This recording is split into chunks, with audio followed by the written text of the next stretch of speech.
Hello. I'm creating an adventure game and I thought it might be fun to keep track of the work in progress. And the idea here is that it's a maze, and inside the maze there are our 13 dungeons. The object of the game is to advance through the maze, and when you come to a dungeon you have to make a decision. There's a question. If you get the answer correct, then you get to move on to the next dungeon, and if you get the answer incorrect, then it drops you beneath the maze and forces you to go back to the beginning. This will be challenging because every time you go back to the beginning you've got to go through all of the dungeons all over again. So if you get to, say, dungeon number 12 or 13 and you get the answer incorrect, you've got to go back and start at dungeon number 1. So I would recommend keeping track of your answers so you can get through it a little more quickly the second time around. Now, the development of this has been fairly simple. I have been doing this in Creative, and I've even used MC Edit to help me a little bit.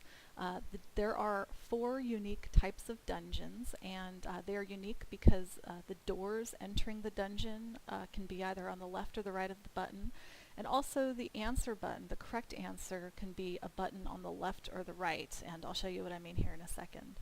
So I created these 4 types of dungeons in a different world and then exported them in MC Edit as a schematic and then dropped them here. So here's what I mean.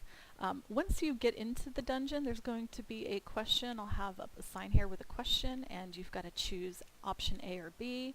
If you choose the correct option, you get to move on. If you choose the incorrect option, it's going to drop you down below. Okay?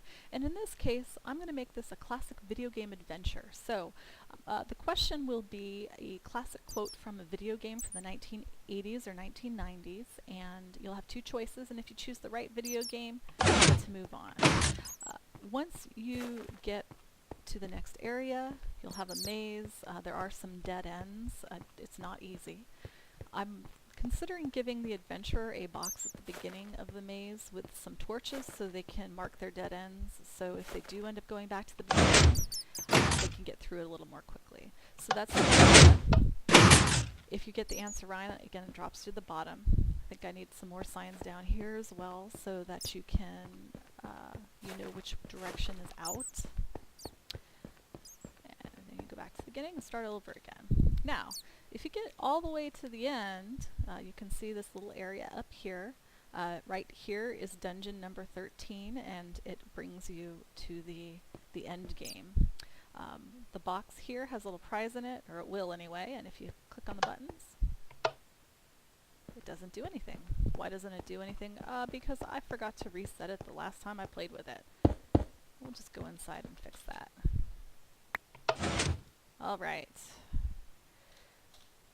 So if you do it correctly, and you end up at the end, it's going to play a tune from Legend of Zelda's Ocarina of Time. And you open the box. Awesome. Okay. I'm also thinking about adding some pixel art, maybe some fireworks or something at the end beyond this, just as an extra bonus. I haven't really figured that part out yet. I'm also thinking about maybe, if I have time, putting some more note blocks on top of the dungeons, so when you push the correct button, that would be in the incorrect button, if you push the correct button, it will give you a little tune maybe from another video game that shows that you've made good progress. So that's the idea in a nutshell. Next, I need to build up the walls, maybe put a roof on it. I think I'm going to maybe use some glowstone to light the whole thing up. I don't think I'm going to put any monsters in it because I think it's already difficult enough as is. I don't really want the adventurer to have a sword or anything that could break down the walls. I want them to move through the maze naturally, so we don't want to create any extra problems for them. But that's pretty much it. I hope you enjoyed, and maybe I'll make another video as it gets a little closer to done.